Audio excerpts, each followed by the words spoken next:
is about one man's perspective. It's not my perspective, it's about another man's perspective who has known Donald Trump.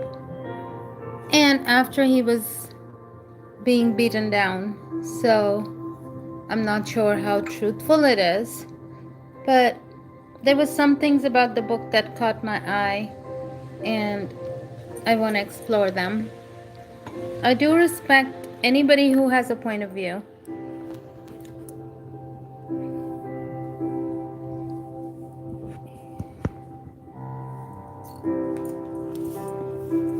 I don't want to say the word. I don't know who's been disloyal to whom. But there's some interesting facts in this book. Hey Michael Cohen, 212, do your wife and father-in-law know about your girlfriends? Maybe tonight would be a good time for that chat. I wonder if she'll remain faithful when you're in prison. She's about to learn a lot. I've had friends do that to me. They went disloyal to me. And then I got angry about it. I didn't write a book though. I hope he hasn't bitten off more than he can chew. Fred Trump. Then surely you can meditate for 5 minutes, 5 hours.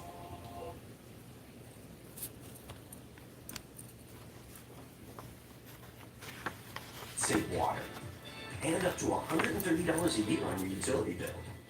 For Spark.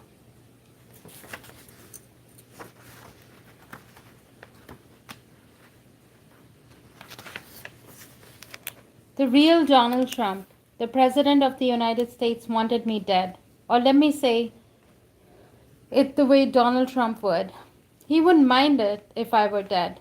That was how Donald Trump talked, like a mob boss, using language carefully calibrated to convey his desires and demands, while at the same time employing deliberate indirection to insulate himself and avoid actually ordering a hit on his former personal attorney, confidant, consigliere, and at least in my heart adopted son.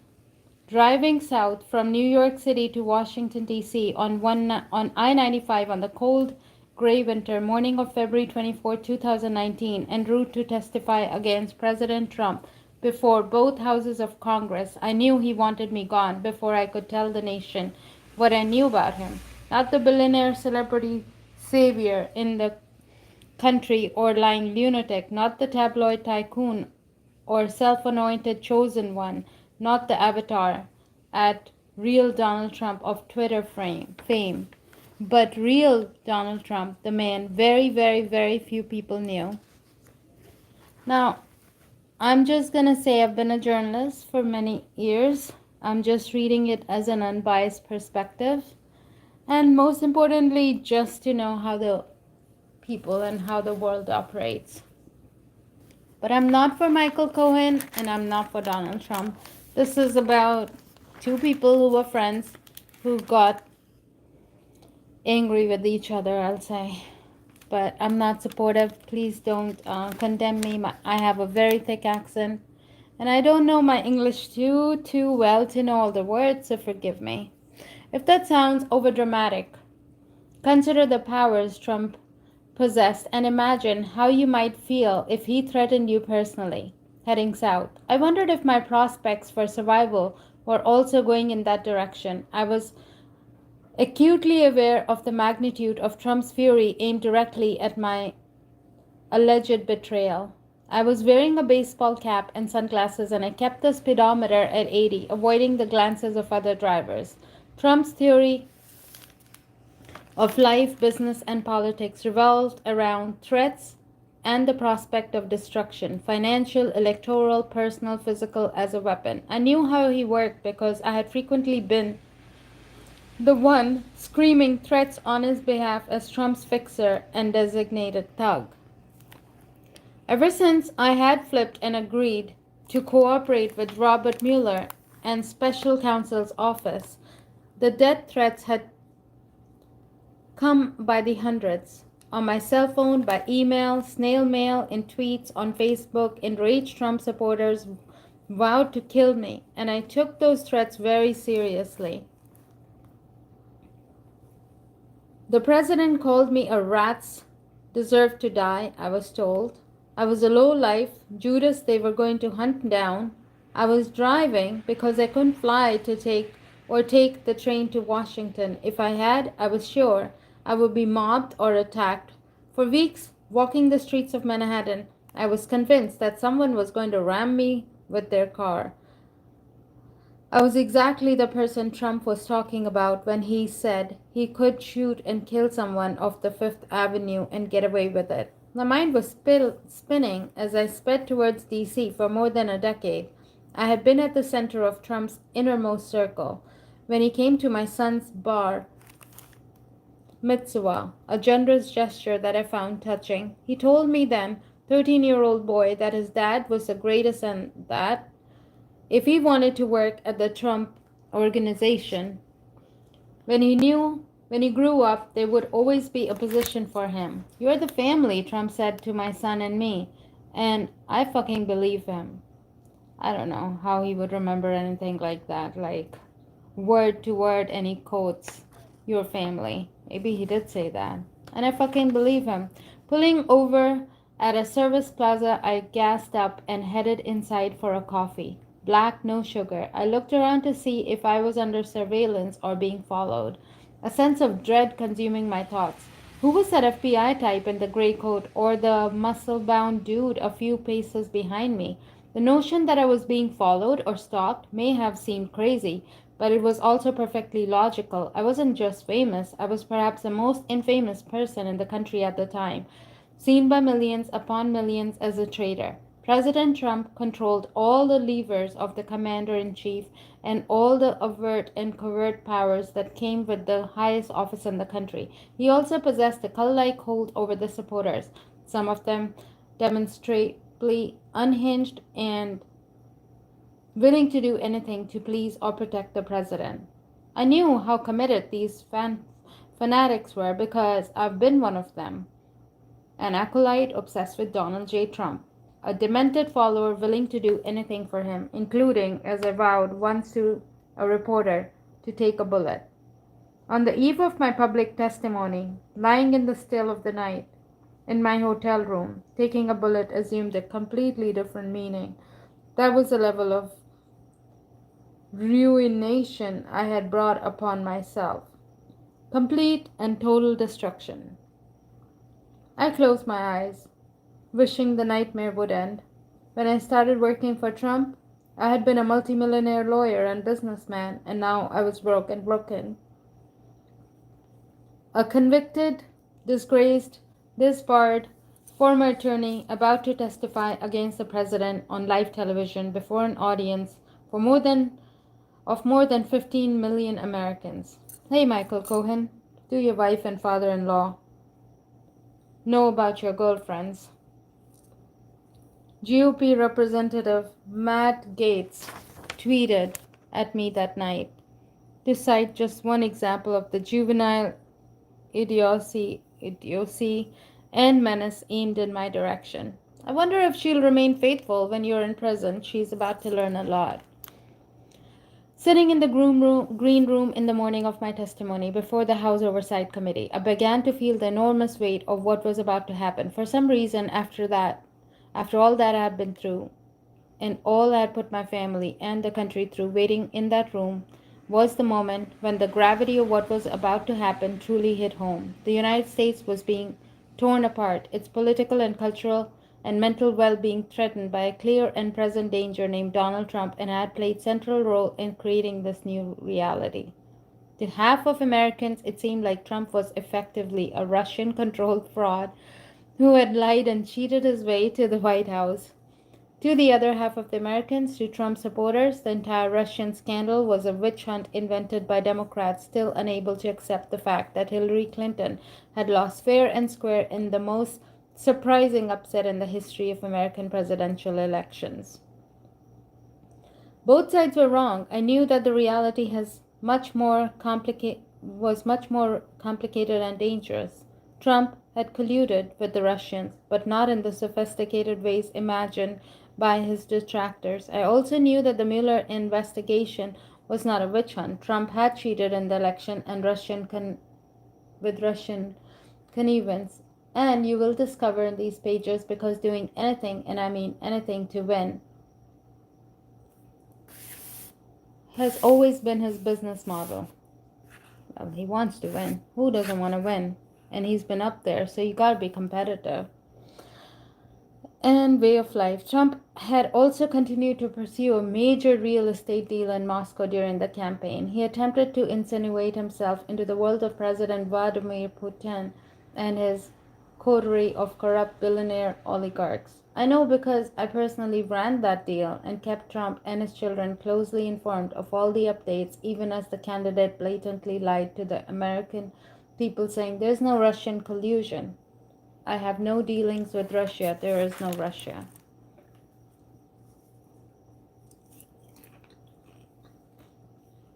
The time to testify nearing, I asked the sergeant at arms for a few minutes of privacy, and the room was cleared.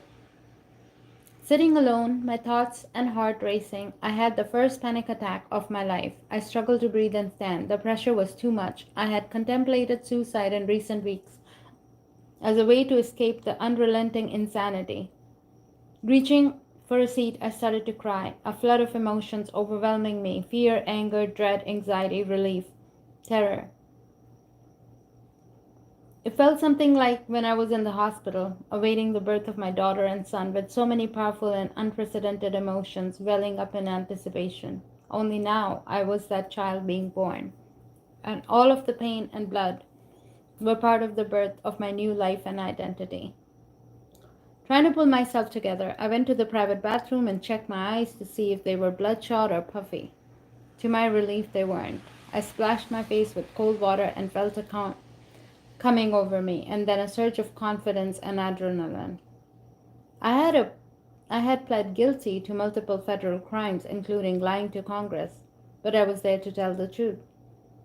The whole truth, and nothing but the truth. I knew that Trump and the Republican House members would want me to hesitate, falter, show weakness, even break down. They wanted me to look unreliable, shifty, and uncertain about the truth and myself. This was blood sport, and they wanted me to cover, cower, cover.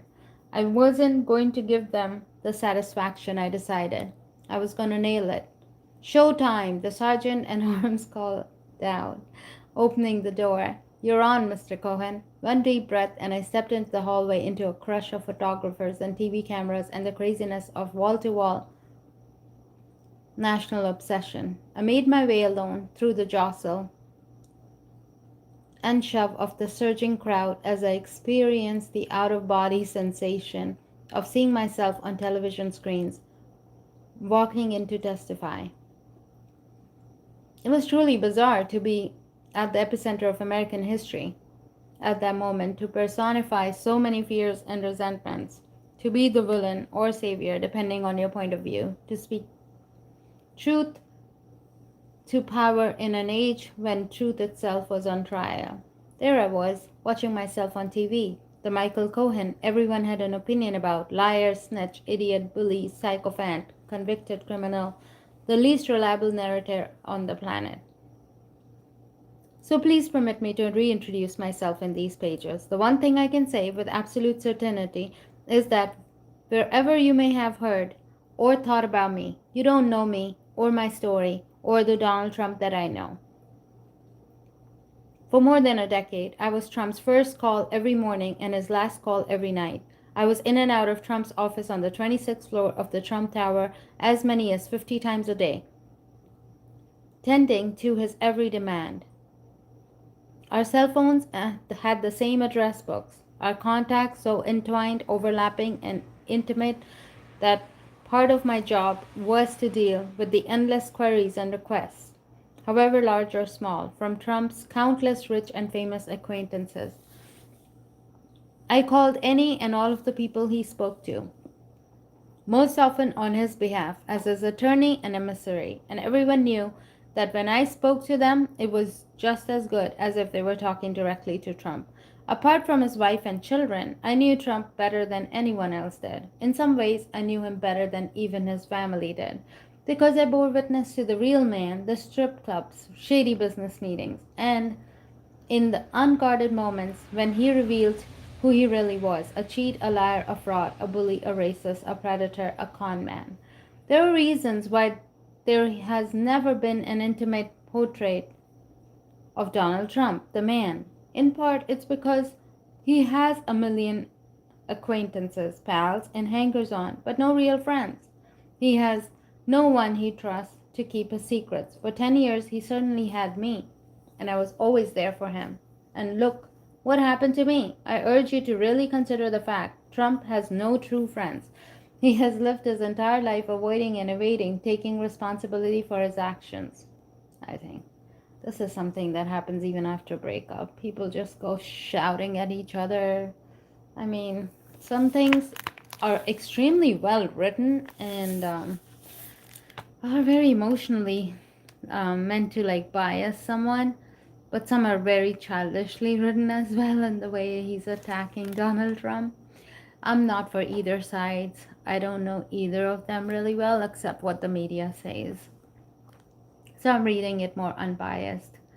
Um, He has lived his entire life avoiding and evading taking responsibility for his actions. He crushed or cheated all who stood in his way. But I know where the skeletons are buried because I was the one who buried them. I was the one who most encouraged him to run for president in 2011. He wants to take that credit. And then again in 2015, carefully orchestrating the famous trip down the escalator in Trump Tower for him to announce his candidacy. When Trump wanted to reach Russian President Vladimir Putin via a secret back channel, I was tasked with making the connection in my Keystone Cop fashion. I stiffed contractors on his behalf, ripped off his business partners, lied to his wife Melania to hide his sexual infidelities, and bullied and screamed at anyone who threatened Trump's path to power.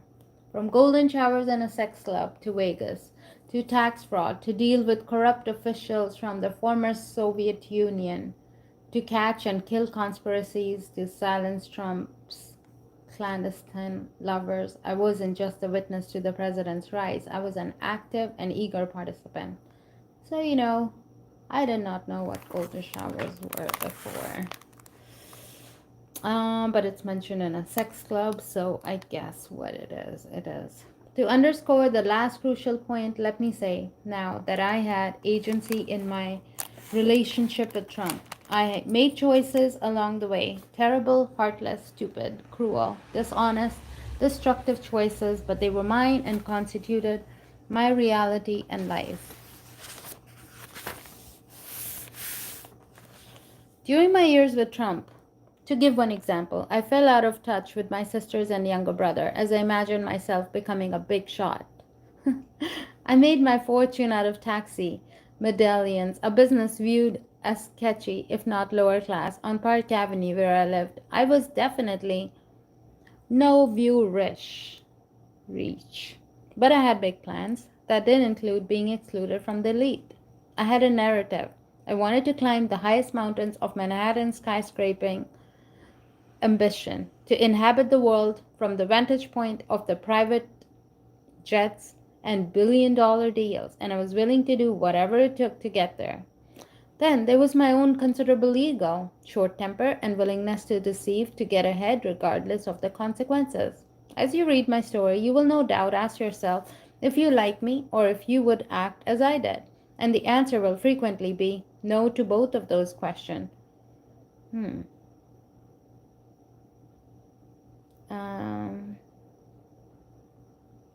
If I like him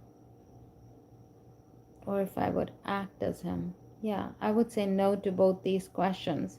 But permit me to make a point. If you only read stories written by people you like, you will never be able to understand Donald Trump or the current state of the American soul. More than that, it's only by actually understanding my decisions and actions that you can get inside Trump's mind and understand his worldview. As anyone in law enforcement will tell you, it's only gangsters who can reveal the secrets of organized crime. If you want to know how the mob really works, you've got to talk to the bad guys. I was one of Trump's bad guys in the world. I was 100% a made man.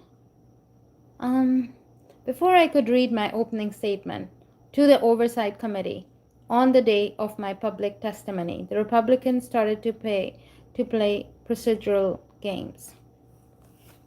It was clearly an attempt to rattle me, I thought, a spectacle that only deemed them and the institution itself as I started to answer questions. It was evident that the Republicans didn't want to hear a word I had to say, no matter how true or how critical to the future of the country. For all the hard truths I spoke about Trump, I wasn't entirely critical of him, nor will I be in these pages. I said I know Trump as a human being, not as a cartoon character on television, and that means I know he's full of contradictions. He admired him. I think this will probably show like he admired him and then why he started not admiring him. Because he only stopped admiring him after he was convicted. But until he was in the good grace of Donald Trump, he didn't really reveal anything. So he was never going to reveal until he got caught. Mr. Trump is an enigma. I testified to the committee. He is complicated, as am I. So is everybody. I testified to the committee. He's complicated. But the bad far outweighs the good, and since taking office, he has become the worst version of himself. He's capable of behaving kindly, but he's not kind. He's capable of committing acts of generosity, but he's not generous. He's capable of being loyal, but he's fundamentally disloyal. So is he. Liar, liar, pants on fire. One of the Republicans taunted me, perfectly expressing the stupidity and lunacy of the party's antics. To drive this point home, they actually made a sign with a picture of me on it, in bold letters. The sign proclaimed, liar, liar, pants on fire. And this is the picture that says pants on fire. It's a funny one. Sign at my congressional testimony 2020. I recognize the childish games replete with a Trump-like slogan because I had played them myself. Somebody was busy taking pictures. In the pitiful sight of Republicans throwing aside their dignity and duty in an effort to grovel at Trump's feet, I saw myself and understood their motives. My insatiable desire to please Trump, to gain power for myself, the fatal flaw that led to my ruination, was a Faustian bargain. I would do anything to accumulate, wield, maintain, exert, exploit power. In this way, Donald Trump and I were the most alike. In this naked lust for power, the president and I were soulmates. I was so vulnerable to his magnetic force because he offered an intoxicating cocktail of power, strength, celebrity, and a complete disregard for the rules and realities that govern our lives. To Trump, life was a game, and all that mattered was winning. In these dangerous days, I see the Republican Party and Trump's followers threatening the Constitution, which is in far greater peril than is commonly understood, and following one of the worst impulses of humankind, the desire for power at all costs. To those who support the president and the rhetoric, and I once did, I pray the country doesn't make the same mistake as I have made or pay the heavy price that my family and I are paying. I testify to Congress exhorting them to learn from my example.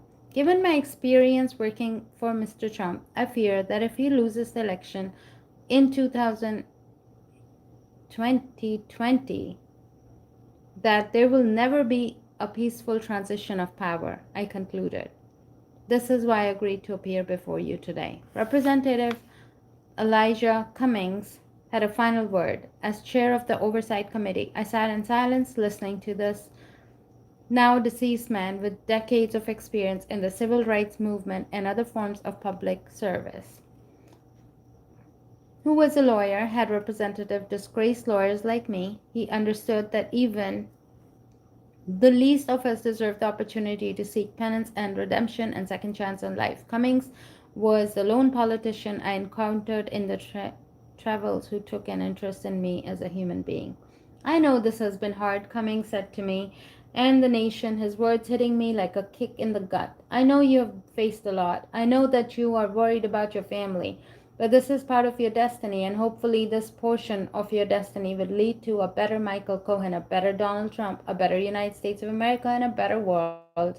And I mean that from the depths of my heart. Representative Cummings concluded by saying, "We are better than this." Amen, I thought. Now, sitting alone in an upstate New York prison, wearing my green government issued uniform, I've begun writing this story longhand on a yellow legal pad. Hmm.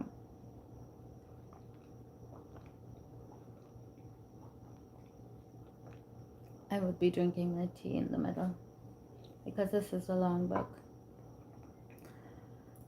So he got all the emotions because he was writing when he was in prison. That's why he has so much emotions. And he's taking his time to remember stuff, and there is no other distraction. I often wrote before dawn, so not to be disturbed in my thoughts when my fellow inmates awoke.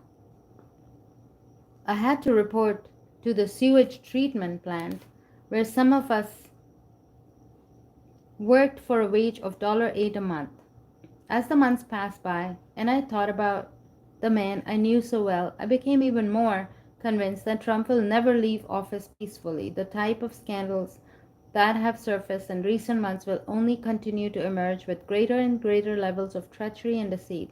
If Trump wins another 4 years, these scandals will prove to be only the tip of the iceberg. I'm certain that Trump knows he will face prison time if he leaves office, the inevitable cold karma to the notorious chance of lock her up.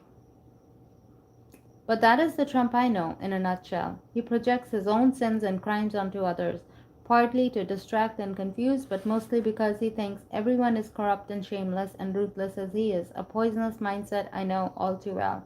Whoever follows Trump into the White House, if the president doesn't manage to make himself the leader for his life, as he has started to joke about, and Trump never actually jokes, will discover a tangle of frauds and scam and the lawlessness. Trump and his minions will do anything to cover up that reality, and I mean anything. Watching Trump on the evening news in the prison rec room, I almost feel sorry for him. I know him so well, and I know his facial ticks and tells. I see the cornered look in his eyes as he flails and rants and raves, searching for a protector and advocate, someone willing to fight dirty and destroy his enemies. I see the men who have replaced me and continue to forfeit their reputations by doing the president's bidding, no matter how dishonest or sleazy or unlawful. Giuliani, William Barr, Jared Kushner, and Mike Pompeo are Trump's new wannabe fixers, sycophants, willing to distort the truth and break the law in the service of the boss. All this will be of no avail. Trump doesn't want to hear this, and he'll certainly deny it, but he's lost without his original bulldog lawyer, Roy Cohen, or his other former pitbull and personal attorney, Michael Cohen. He calls himself Pitbull, but Pitbull is supposed to be more loyal than Michael Cohen.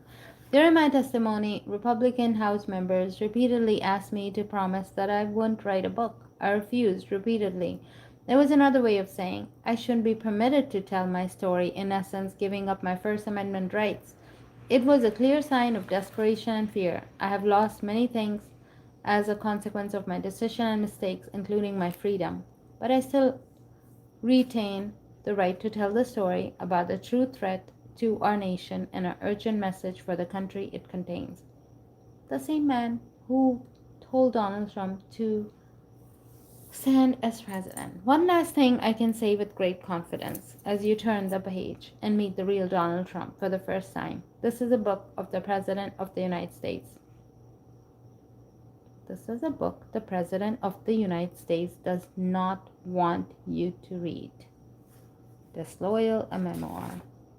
Well, I do like Donald Trump, and I'm reading this book because I want also to know him deeply and all his critics, and I want to know what he writes about it from his biased perspective.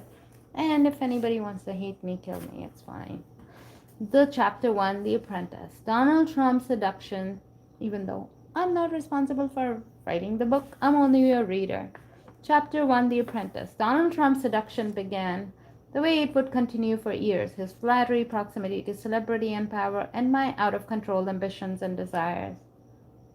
And my own out of control ambitions and desires. For me, it started on a non-discrete day in the fall of 2006. At the time, I was successful, if little known, middle-aged, middle-town Manhattan attorney and businessman on the make, sitting in a tidy, non-discrete office with two of everything arranged before me on my desk, a function of my obsessive nature. 2 staplers, 2 tape dispensers, 2 phones, 2 cups with sharpened pencils. Actually, I do that too. What the heck? I have 2 of everything in case one is not working. Sharpened pencil. I was 39 and I worked for the mid-sized white show law firm Phillips Nitzer as a lawyer. I had long been busy practice in personal injury and medical blah blah blah. I think I'm gonna skip the part where he's just talking about himself. I don't care. Okay. On this fall day in 2006, sitting at my desk, doing the paper pushing drone work of practicing the law, the secretary buzzed on the intercom. "It's Donald Trump Jr. on line 1, she said. I was half expecting the call. I knew the younger Trump from my recent purchase of 3 units in the new Trump Park Avenue. He purchased a project then under construction to be converted into my family home. 2 one-bedroom units and a 2-bedroom apartment on the 10th floor of what had been a high society Delmonico Hotel were being consolidated into a single residence with sweeping views of the iconic avenue and the living room running half the length of the building. Donald Jr. was handling the construction job on behalf of the Trump organization, so we talked often. Oh, Trump has like really beautiful, very beautiful buildings, and I've seen some of them on YouTube. If you check them out, oh my god, they're just amazing. It's really well done, very posh done. You cannot imagine like Donald Trump liking anything messy at all. So, or very well designers with a great outlook and stuff. That's why he's like hitting the jackpot on real estate, because he knows what he's doing. So anyway, I picked up the call. News about the Trump Park Avenue, or TPA as insiders knew it, was a welcome distraction from my routine legal work. Besides, I become friendly with the younger Trump and enjoyed our banter and shared New York real estate tough guy's persona. "Hey D, what's up? How are things going at TPA?" I said. "I'm not calling about TPA," Trump Jr. said. "Can you meet with me and my dad at his office? It's about something else and very important. My dad thinks you could be very helpful." Again, very crazily, he has coded everything. So we can't remember like previous day's conversation, but he can remember every single word and has quotation marks, which I don't think. I just recently do an interview and I can even quote somebody that talked to me. Even if I just talk to my friend. "Hey D, what's up? How are things going at TPA?" And he puts quotes. I said, "I'm not calling about TPA." He remembers, and it's in quotes. Trump Jr. said, "Can you meet with me and my dad at his office? It's about something else and very important. My dad thinks you could be very helpful." End of quotes. How does he remember this whole sentence? I am used to taking interviews, transcribing them on my dictaphone or the recorder, and I have to write word for word for word. And I'm literally, it's never like after years he's sitting in the jail and he remembers every single thing. Unless he was recording everything, he wouldn't remember. He would not remember this whole long paragraph. So that's why I'm reading it as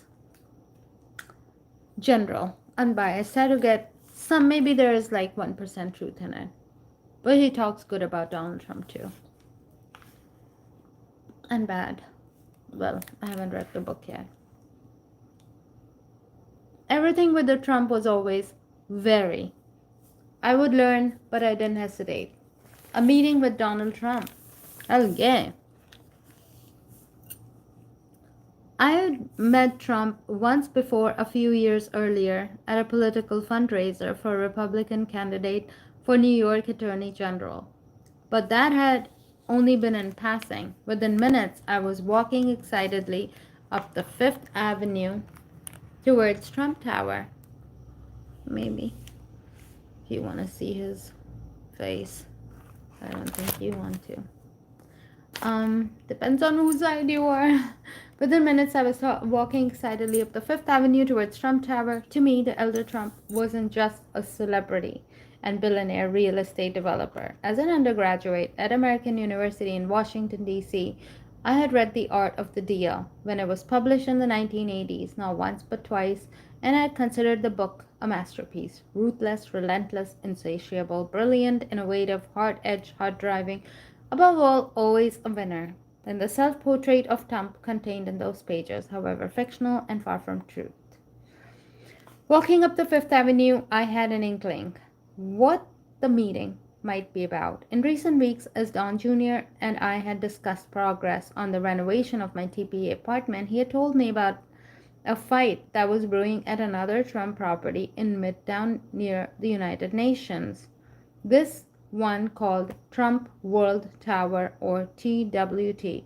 I also owned an investment unit in TWT, which I rented for $15,000 a month. $15,000 a month. Well, where I live, the properties are expensive between $2,500 to $3,000. So I don't know any rich person at all that rents something for $15,000 a month. That's how poor I am.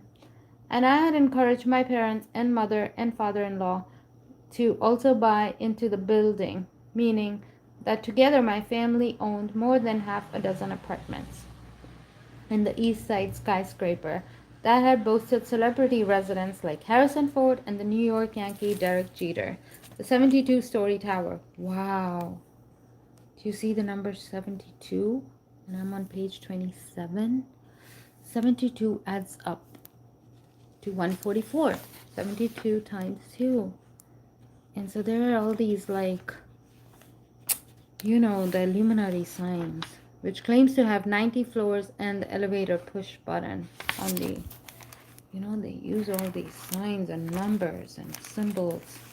Who knows what they're about, who these people are. I'm actually reading a story about a rich person. That's how I'm reading it. Not about the president. Story about a rich person.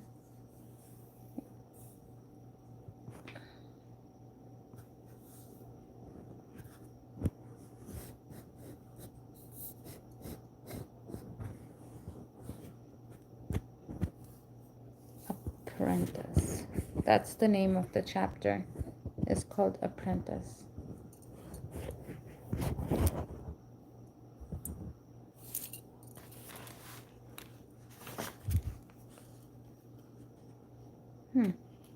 He's coding so much. I can't believe it. Okay.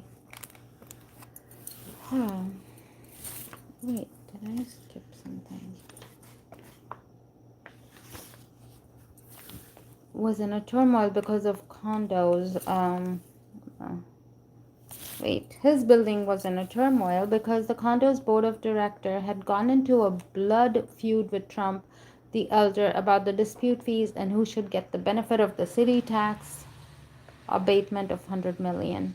And so, Trump never got along with the mayors of New York usually because he has so much property and they had so many lawsuits and stuff I had studied.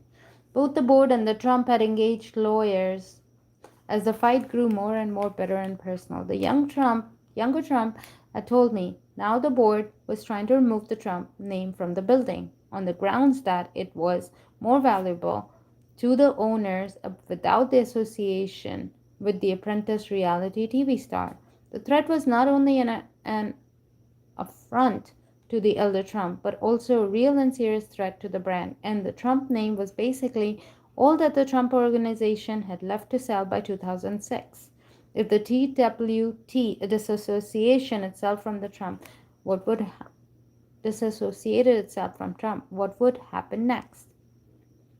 Who else might see the name of the liability? I'd sympathize and express outrage at the offense to the Trumps, even offering assistance if desired. I believed in the Trump brand and the value it brought to real estate, and that he was rightfully due a payment of nearly 15 million for securing the tax abatement.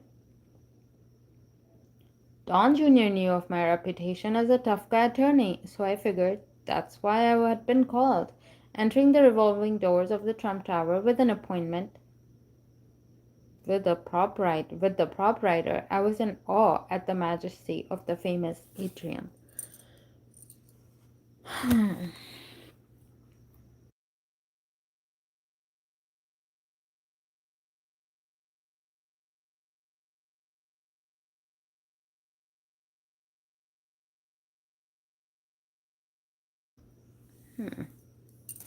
I had to cough.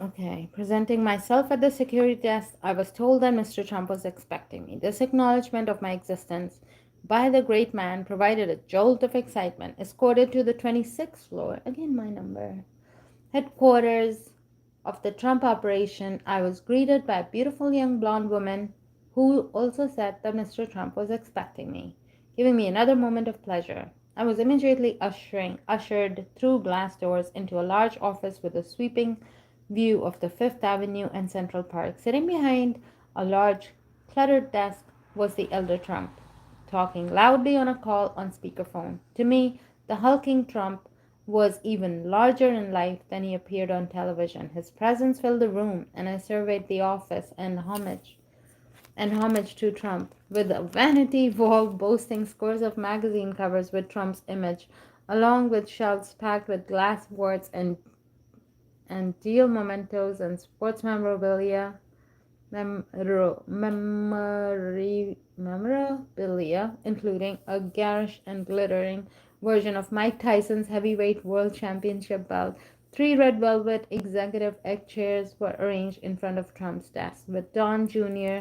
seated in one of the chief financial office one and the chief financial officer of the Trump organization, Alan Weisselberg, in the other. I was directed to sit in the middle seat, where I waited as Trump conducted what seemed to be a private conversation with us all listening in. The call over, Trump yelled out for a Diet Coke, stood and offered his hand to me. Like all the New Yorkers, I had followed Trump in the tabloids for years and knew about his foibles and idiosyncrasies. Sorry, English is not my first language. I'm just trying very hard. But as an ardent fan and true believer, I knew more than that. More than most, including reports that Trump was a germaphobe, so I reluctantly offered my hand in reply as he gave me the power grip. Don tells me great things about you, Trump said as half a dozen employees of the company filled into the office and arranged themselves behind me, standing at attention. You don't know. I gave you a great deal on your new apartment, Trump continued. I blinked. I didn't know what to say in reply. $15,000 a month happened to be a super great deal. You do know I gave you a great deal. I blinked. I didn't know what to say in reply. This was Trump's first tell. I would have the ability to see what was unfolding, but events were moving so fast in such a tantalizing way that I didn't have the presence of mind to consider what had just occurred. I had paid the asking price on the Park Avenue apartment. There had been no discount or special consideration. It had never even come up. But there it was, within the first few seconds of our meeting. Donald Trump had lied to me directly, demonstrably, and without doubt. What was I supposed to do? I had possessed the wherewithal to gather my wits and take on the implications. Called Trump on it. The lie seemed silly, harmless, and childish, the kind of fib that was pointless to contest. It occurred to me that Trump might actually believe it too, in a matter of a couple of sentences, with no conscious thought of understanding of what was actually happening. I had given my unspoken consent to start to play along in a charade that I would come to learn was all devouring and deadly serious. Devouring. For now, I parried with a joke of a kind. Would you like to buy the units back? I asked. No, no, Trump said quickly. You made a great decision to buy at TPA, just like you did at TWT. The blonde assistant entered with Trump's Diet Coke, and she offered me one. Trump took a sip of his soda and revealed what the meeting was really about. There was an issue I would like your help with, he said. I have a rogue board at TWT. We are in litigation and they're looking to take the Trump name off the building. Trump smiled. You more than anyone understanding the value of the Trump brand, as you own apartments in a few of my buildings. You had your parents and in-laws and friends buy as well, and you have made a lot of money. Yes, yes, that's true, I replied. Tell me why the board is doing what it is doing at TWT. Trump replied by way of introducing me to the employees now crowding into his office. The top executives and lawyers for the Trump organization were all in the room, and it seemed astonishingly that they were now to be put at my disposal, a perfect stranger to Trump, a relatively small-time attorney, and someone with no apparent connection with them to the matter other than my unit in Trump, World Tower, and whatever Don Jr. had said to recommend me. All of these individuals will walk you through whatever questions you may have and will provide you with the support you need, Trump said. I was incredulous, excited, overwhelmed, and I was a graduate of the University of Western Michigan's Thomas M. Cooley Law School, perhaps the least prestigious institution in the nation from which to receive a legal education, and I was being asked to assess a serious situation and determine strategy on a critical business matter on behalf of billionaire celebrity Donald J. Trump. Donald Jr. had evidently suggested that I might be able to help, but it appeared that I was being put in charge of a project that clearly was of great importance to the older Trump. I sensed that the issues involved had to be much larger than I had anticipated. Just as the opportunity appeared to be much larger, a chance I was going to let pass me by. I wasn't going to let pass me by. I had my own work to do back at the office, but all that could wait for now, however long this new venture took. Internally, I resolved that I was going to succeed for Trump, come what may. I will let you know my thoughts after I reviewed the materials, I told Trump in serious tone. Turning to the staff, I said, Is everyone ready to get to work? Trump glowered at his team, leaning back in his chair as my question hung in the air. I mean, right now, I said. The yes, sir executives leapt into action. I was taken to a conference room, and I was soon reviewing invoices from Trump World Tower to see if there was any substance to the allegations of wrongdoing.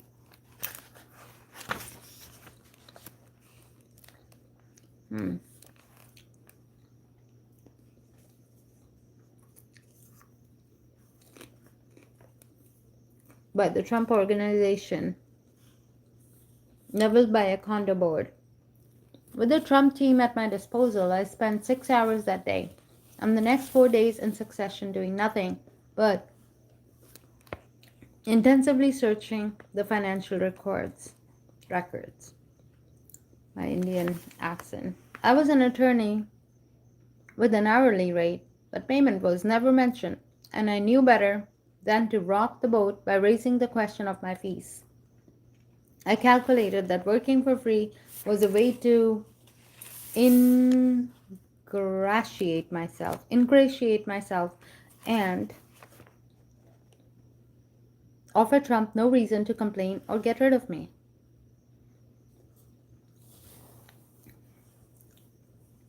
Finishing reading my memo the next day in his office, as I watched in anticipation, Trump looked up, elated, as if he had finally been vindicated and now he had proved that he was in fact the true victim. I knew I was trying to please Trump, but in this dispute, the billionaire really was being wronged, I believed. Over time, as Trump became a patriarchal figure to me, and I fell under the trance like spell of the real estate tycoon, I would come to understand that questions of right and wrong didn't matter to Trump in the slightest. All that counted to him, and then to me, was winning and displaying blind loyalty. This bullshit can't stand, I said, Trump's chin tilting and chest swelling with self righteous delight, and I in turn puffing out my chest in indignation. I will lead a coup against to take over the board of directors and rid the building of these animals. Wow. I think that's why Trump loves them, or loved him. Trump leapt to his feet, exclaiming, Michael, you're great. Whatever you need in terms of help, you got it. Go get them. I'm I'm really bad at imitating Donald Trump. Go get them. Go get them. Let me stop for a moment to point out that I'm not making up Trump's nearly constant use of the word great to make myself look good. That was how he talked. Hyperbole was his instinctual method of communication, exaggerating his own talents. I love adjectives too. Exaggerating his own talents and wealth and physical characteristics and achievements as if by enlarging things he could make them real. The same was true for those around him. If he remained on his good side, I call it the flatter lie, the untruth aimed at inflating my ego, which I knew really wasn't entirely true, but that he knew I wanted to be true. So the dynamic was circular in nature and mutually reinforcing. I saw this all the time in Trump, as he thought praise and then offered praise in return. This is his own opinion. With access to Trump's organization's records, I had the contact information for all of the more than 300 owners in Trump World Tower. A small group of Trump's advisors and owners started circling the names of the owners he knew, including my parents and in-laws, and we started an underground campaign to gather signatures and proxy voting rights, this process rippling out as more and more residents heard a version of events and quietly agreed to support our effort to oust the board. Let me see what happens. What happens with this whole thing? Stepping outside with the line stretching down the block, I grinned in appreciation as Trump glided in the black limousine right on cue as if he were in the middle of an episode of The Apprentice, with his executive team in two trailing SUVs. Also accompanying Trump was a gang of muscle-bound men looking like the forward line of an NFL team, as the namesake of the building waved a hand and the bodyguards parted the sea of people, sweeping away the supposedly tough security guard the board had hired to prevent precisely such a show of intimidation. I was delighted by the performance. Watching the spectacle, all I kept thinking was that this guy's got game. For weeks, the board had planned for that moment, only to be completely destroyed by their opponent. That was real power, I thought. Not just physical power, but the cash type of power, and the ability to mentally dominate your adversary for me.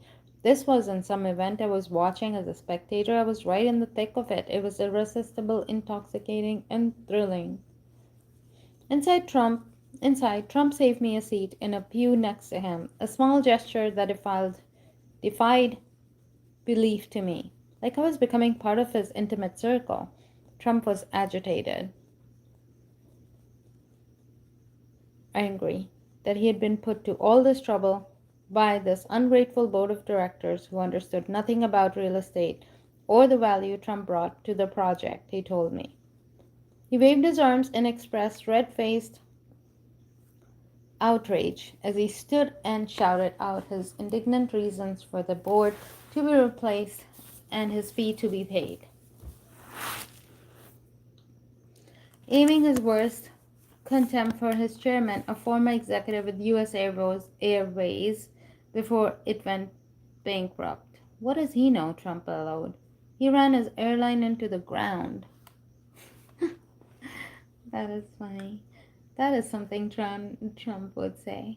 The crowd gasped. This is the only line that Trump would definitely say. He ran his airline into the ground. The crowd gasped in shock at Trump's aggression, but I loved it. It incited me to go even further. As I rose to speak, all eyes were on me, but the only pair that I really cared about was Trump's.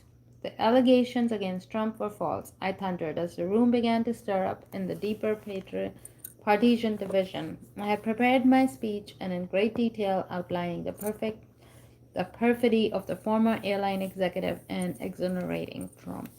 I think he's going to boast a lot about himself. Then came the applause. What a great speech, said Trump, offering the praise that I was quickly learning had an aphrodisiacal impact on me. Man, you are a great speaker. Still worked up, I sat and took my printed speech from my breast pocket, autographed it, and handed it to Trump with a flourish. Here, Mr. Trump, now you will remember me forever, I said. I will, Trump said, pocketing the speech. I will. A few days later, I received a package containing my speech, now in a gilt gold frame, with a note from Trump in his usual dense handwriting on the page saying, "You're a great speaker and a great friend, Donald." Donald was saying that to him. You're a great speaker and a great friend. Huh. And a great writer, I think. With emotion. He writes with emotions, I can say. So that's why he wants people to believe in him. After the excitement, days and weeks passed quietly as the renovation of Trump Park Avenue continued, and I wondered if I would ever again have the chance to work for Mr. Trump. Then one day, Trump's longtime assistant and occasional The Apprentice co-star, Ronna Graff, called asking if I had time to talk to Trump. I did. Of course I did. I could think of nothing better than talking to Trump, helping Trump, pleasing Trump. He must be obsessed with Trump or rich people in general. I've seen like maybe 2 episodes of Trump, but I didn't like him because, of course, he looked like a bully, and I am not a very competent person in general, so I would think Donald Trump would bully me just like that and say I'm fired. So I was not in awe. I just thought I was gonna be like one of the losers who would just be fired because I just work really hard at my job, but not enough to please somebody like Donald Trump.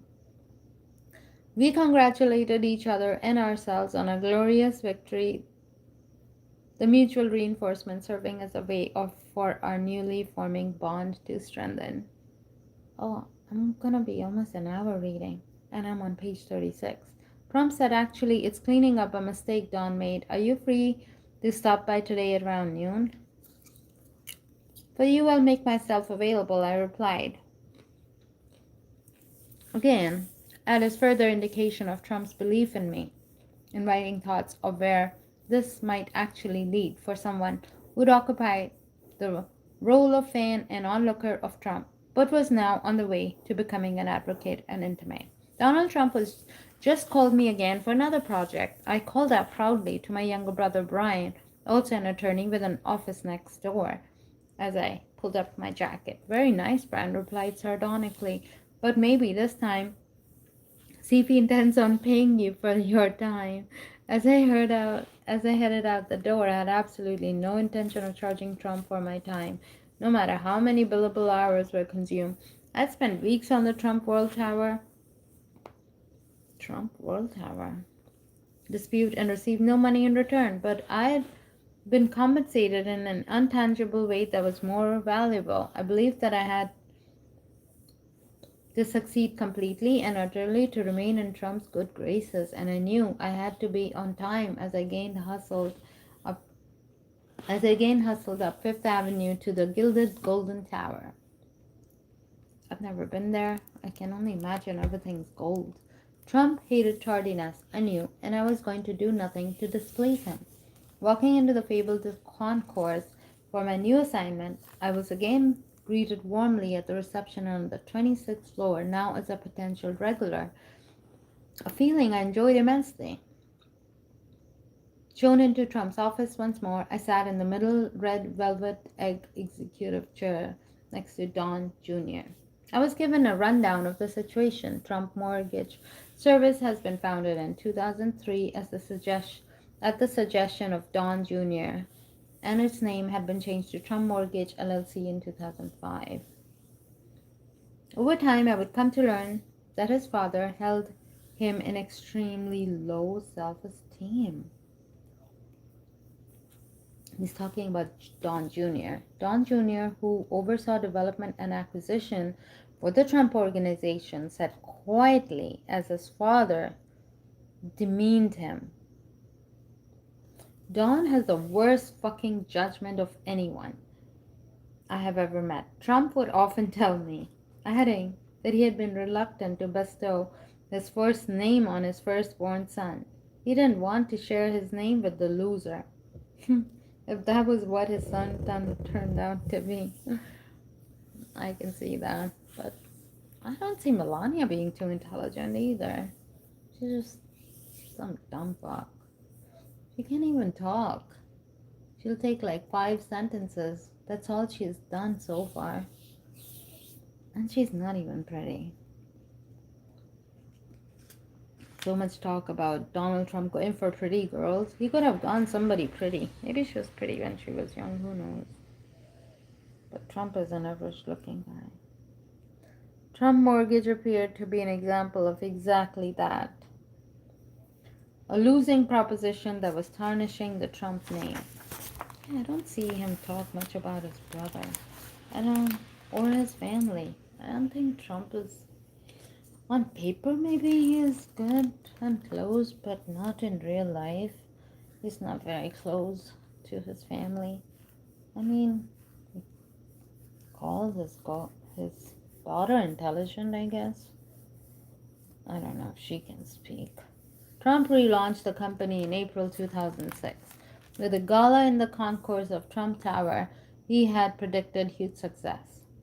CEO E.J. Ridings claimed he had 15 years' experience as a broker and promised $3 billion in mortgages originated in the first year alone. Trump Mortgage would own New York, Trump had said, and that in time it would dominate the country and the world. According to what Trump now told me, Ridings had inflated his credential as revealed in a Money magazine article that had just been published. Ridings wasn't a top professional at one of the Wall Street prestigious investment banks, as he had claimed. Instead, he had a 3-month run at Morgan Stanley, with only 6 days working as an actual broker.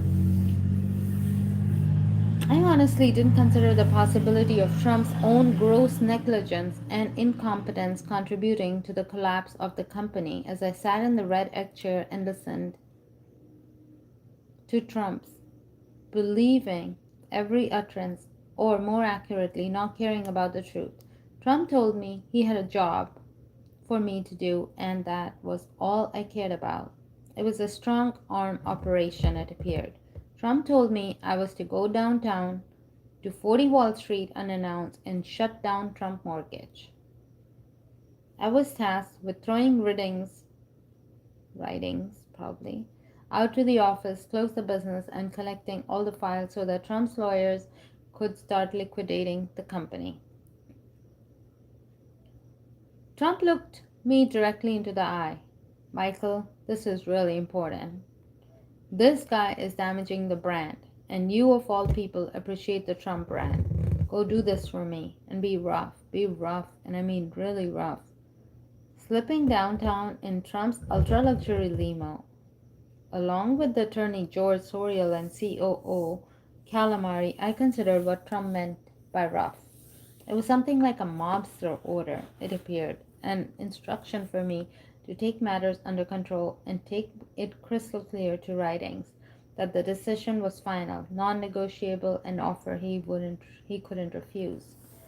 I think this is the first time I'm seeing that he loves mob-like behavior, I think. Most people who look up, they don't care how they're like successful or anything. So I also believed I had been told to do it in as humiliating way as possible. Not for a business purpose, of course, but for the pleasure of inflicting harm and exercising raw power. A cocktail I would come to find alluring, which he's doing now.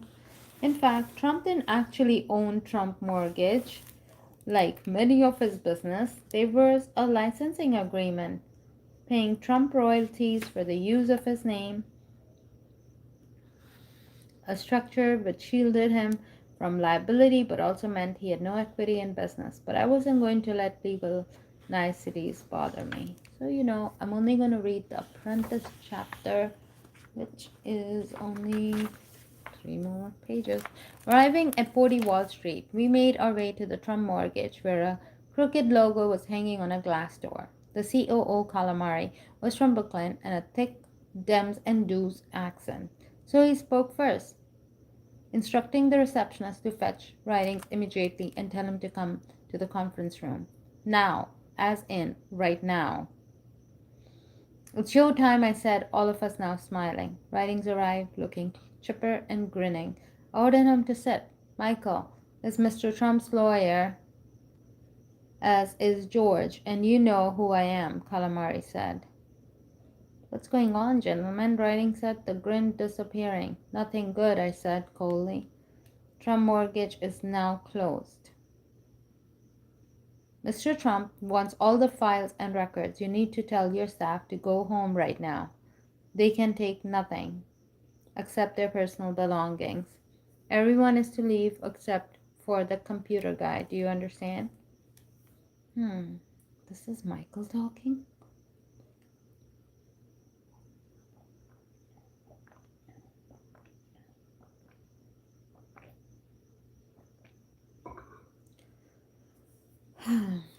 But I did want to make it harder, much harder. Some primal instinct revealed in the power I possessed, if only by proxy and proximity to Trump. What are you doing still sitting there? I demanded of writings, not allowing a minute for the new reality to sink in. Get up now. Tell all your employees to go home and wait for further instructions. I departed to track down the ID person. Finding him, I demanded the password and login details for the server, which were given over reluctantly as the techie watched writings and Sorial shouting in the conference room. Fighting against an apparent coup de grace, much like the one I had orchestrated at Trump's World Tower, writings again demanded to talk to the Trumps, which was agreed to. No wonder. A mobster likes a mobster, so they did get along. I knew it was useless. One thing I had learned from my limited interactions with Trump was that he's not a forgiving person. Once he sours on you, you are done. Watching the staff depart in the confusion and disarray, Writings was witnessing his world collapse by the fiat of a single man and his enforcers, which included me, with no right of appeal. The job done, riding back downtown in the limo, we giggled, recalling how hard-assed we had been to an essentially defenseless man taken up by surprise and literally ordered out of his own business in an extra legal and abusive manner. There were the permission courts sewn up to uphold the law, which did not include staging a raid on company and firing up the employees immediately, and posting a security guard to ensure that they couldn't return. Not Nor did I consider the plight of someone like Jennifer govern a single mother of three who was owed 238,000 in commissions she had legally earned and which she has never received to this day. The liquidation was arranged to insulate the Trump organization, no matter the impact on the completely innocent. And I was a willing accomplice. More, I was eager participant. Back at the Trump's office, Calamari told Trump all the supposedly glorious details about the encounter. Damn, good thinking, Trump said. Praised once again. I was walking on air as I made my way home to the now completed Trump Park Avenue apartment, a short 4-block jaunt. For a fleeting moment, I felt sorry for E.J. having his company taken away from him in the blind of an eye. But that emotion was swallowed by the recollection of the day's events, Trump's accolades, and the completion of the task. Mission accomplished, I thought of myself, riding the elevator up to my apartment. I confess, I never really did understand why pleasing Trump meant so much to me and others. To this day, I don't have the full answer. In a matter of a couple of months, of course, he was rich and powerful, I had started falling under the spell of Donald Trump. The question no longer was what I would do for the Trump. The question was what I wouldn't do. And the short answer was that I would do and say pretty much anything. I had not only bullied a perfect stranger without knowing the complexities or legal framework of the dispute, but I did it with gusto and an utter lack of conscience. Filled with pride, I didn't wonder what lay ahead or what other moral and ethical and ultimately criminal boundaries I would cross. Nor did I consider that Trump was testifying my fealty and submissiveness, the way a gang leader assesses a new recruit, giving the wannabe small crimes to commit to see if he will act without question or concern for his own well being. Donald Trump was like a mafia don, in a sense, and I wanted to be his soldier in the worst way, and I was ready to pass any test put in my path. Entering my new apartment on the 10th floor, I was greeted warmly by my wife Laura, daughter Samantha, 12, and son Jake, 7. Eager to tell Laura about my heroic exploits, at least in my mind, I was shocked to see her face contort into a grimace as I related details of confronting and unmanning E.J. writings at the behest of Donald Trump. As the rush of words poured out, her face crinkled into a frown, and she started to shake her head in disapproval. Oh God, how often we women go against our men. They brag about themselves, and we think, what? I would never think of doing that because men and women are completely different. This mystified me as I continued to talk like a warrior returned from the field of battle, only to discover that what I thought was heroic didn't look the same way to Laura. I was at a loss for words at my wife's response. I thought for sure she would not only approve of what I had done, but see it the way I did, as a triumph. Your day sounds horrible to me, Laura said, my shoulders slouching in bewilderment as I discovered there was another way to view what I had done that day to please Trump. Bullying people to do things was not attractive to her at all. She wasn't impressed by things like that. When I started doing work for Donald Trump, I wanted her approval, but she wasn't going to give me praise for pushing someone else around. We didn't talk a lot about business and my work, and she let me go my own way. But I wasn't going to be admired at home for the little things I was doing for Donald Trump, as I knew it. Of course, she wasn't. He wasn't doing it for her. He was standing for someone else. As our children grew older, they came to feel the same way. They would beg me to quit working for Trump, but I didn't listen. It seemed to them that I wouldn't listen to anyone, not even the people who loved me the most, as I gradually gave up control of my mind to Trump. That ends chapter 1, and the first thing that I read was the foreword, and the chapter 2 is the fixer. I don't know. how interesting the fixer is. Oh, and then all about Laura. That would be interesting. I don't know what is the Al-Qarib chapter 3. What does the Al-Qarib mean? I'm gonna read the rest later. I want to definitely read about Stormy. There's some nice pictures of him and Donald Trump in the very end. Well, later.